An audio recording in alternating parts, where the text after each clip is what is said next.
In the early 1800s, a man buried a fortune in gold. Not a small amount, a treasure worth millions. Then he disappeared. But before he vanished, he left behind something unusual. Not a map, not directions, codes, encrypted messages, numbers that, if solved, would reveal the exact location of the gold. For more than 200 years, people have tried to decode them. Some spent their entire lives trying. No one has ever fully succeeded. And to this day, the gold has never been found. The story begins with a man named Thomas J. Beale. Thomas J. Beale. Very little is known about him. No confirmed records of his life. No clear origin. Only a story passed down through a single source. According to that story, Beale was part of an expedition in the American West during the early 1800s. Somewhere in the mountains, they found gold. A large amount of it, more than they could safely carry or protect. So they made a decision. They would hide it, not temporarily, permanently. They transported the treasure east to a location in Virginia. There, they buried it in a secret location, deep enough that no one would find it by accident. Then Beale did something unusual. Instead of leaving a map, he created a system. 3 encrypted texts, each one containing part of the secret, the location, the contents, the names of the owners, but the key to decoding them he never revealed. And then he disappeared. According to the story left behind by Thomas J. Beale, everything began with an expedition into the American West. A group of men, explorers, not amateurs, people used to harsh conditions and long journeys. Somewhere in the mountains, possibly in what is now the American Southwest, they made a discovery. Gold, not scattered flakes, not small deposits, but a rich source, enough to change everything. They mined it, not for days, not for weeks, for months, accumulating more gold than they could safely transport or defend in the wilderness. Because gold creates a problem. The more you have, the harder it is to keep. Word spreads, people follow, and in that time, there were no secure systems to protect something that valuable. So they made a decision. They would not try to keep it with them. They would hide it. The group transported the gold across the country, from the remote mountains of the West to a quiet location in Virginia. Why there? Because it was far from where the gold had been discovered, far from attention, far from danger. Once they arrived, they selected a location. Some were isolated, some were difficult to notice, and they buried the treasure. According to their account, the cache included gold, silver, and other valuables, all sealed underground, hidden so carefully that no one would find it by accident. But Beale understood something important. If anything happened to him, the treasure would be lost forever. So he created a backup, not a map, but a system of encrypted texts, 3 separate documents, each one containing a piece of the truth, but without the key. They were meaningless. Numbers, endless numbers, impossible to read. He then placed these documents in the care of a man he trusted, a hotel owner named Robert Morris. Beale gave him one instruction. If he did not return, open the box and try to decode the messages. Then he left. And like so many men connected to lost gold stories, he never came back. Years passed. Robert Morris kept the box exactly as he had been instructed. Locked, untouched, waiting for the return of Thomas J. Beale. But Beale never came back. After waiting longer than expected, Morris finally opened the box. Inside were the documents Beale had promised. Not maps, not drawings, just pages filled with numbers. Hundreds of them, arranged in long sequences. At first glance, they looked meaningless. No words. No obvious patterns, just numbers. Morris tried to understand them. He assumed they were some kind of code, but without a key. There was nothing to compare them to. No reference. No method. Years passed again. Morris grew older. And eventually, he gave the papers to someone he believed might succeed, where he could not. That man became obsessed. He spent years trying to decode the numbers, testing different methods, looking for patterns, trying books as reference keys. Most attempts failed. But then, something worked. Out of the 3 encrypted texts, only one has ever been successfully decoded. The second cipher. Using the Declaration of Independence as a key, the code revealed something unexpected. United States Declaration of Independence. Not the location, not directions, but a description, a list of what was buried.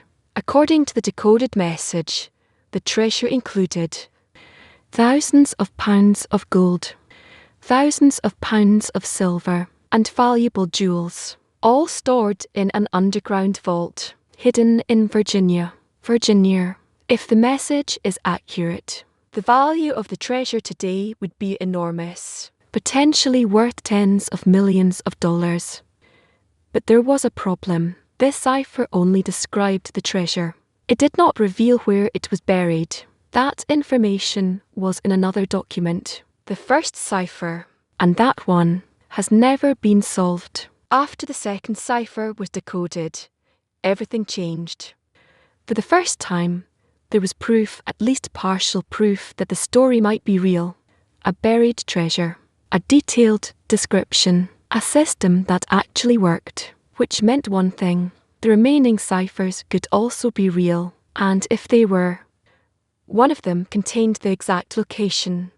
From that moment on, the Beale treasure stopped being just a story. It became a challenge. People began trying to solve the remaining codes. Not a few. Hundreds, then thousands. Amateur code breakers, historians, treasure hunters, all focused on the same problem. The first cipher, the one that supposedly reveals where the gold is buried.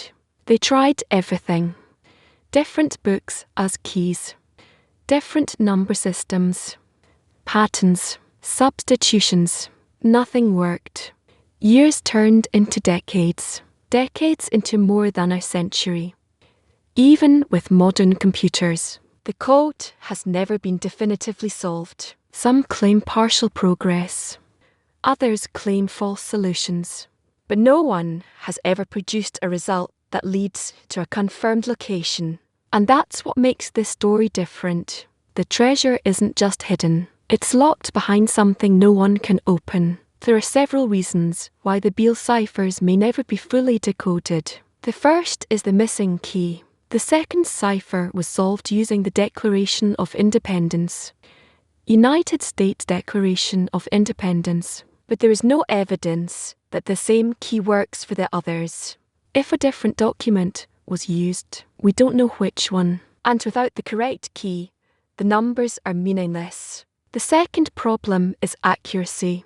Even small errors in copying the numbers over time could make the code impossible to solve. And remember, these documents are over 200 years old. The third problem is origin. There's no confirmed independent record of Thomas J. Beale or his expedition. Everything comes from a single account, which raises a difficult question. Is the code real, or is the entire system flawed from the beginning?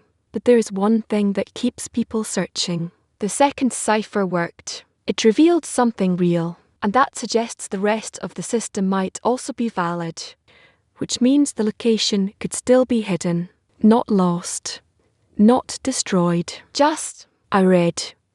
For more than 2 centuries, the search for the Beale treasure has never truly ended.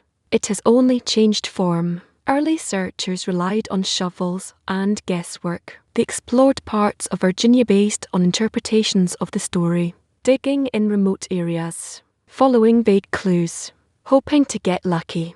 Most found nothing. As time passed, the search became more focused on the codes. Because without solving the first cipher, digging was almost pointless. In the modern era, the problem attracted a different kind of searcher: cryptographers, mathematicians, programmers, people who believed that computers could do what humans could not. They fed the ciphers into algorithms, tested thousands of possible keys, compared patterns, ran statistical models, but the result remained the same: no confirmed solution, no location, no treasure.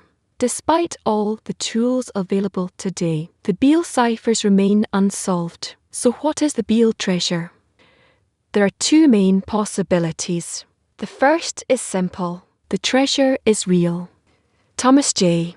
Beale de ye ekakye stv ite ye el yuri en buried a massive fortune. The second cipher proves that the system works, which means the remaining ciphers could still hold the key. If that's true, then somewhere in Virginia, underground, untouched for more than 200 years, there is gold, still waiting. The second possibility is more complicated. The entire story could be incomplete, or flawed, or partially true.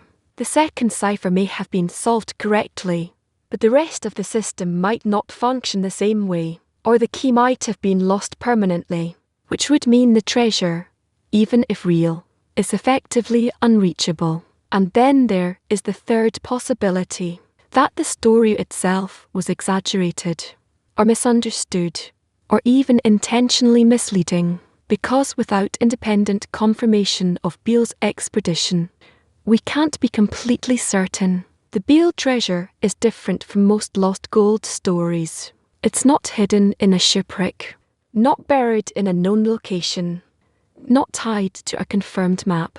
It exists behind a barrier, a code, and for more than 200 years, that barrier has held no confirmed discovery, no verified location, no recovered gold, only numbers, endless numbers, and the idea that somewhere, buried beneath the ground in Virginia, there may be a fortune, still hidden, still untouched, still waiting. But here's the real question: if you were given the ciphers today, would you try to solve them, knowing that thousands before you believed they were close, and never found the answer? Or would you accept that some treasures aren't just lost, they're locked away forever,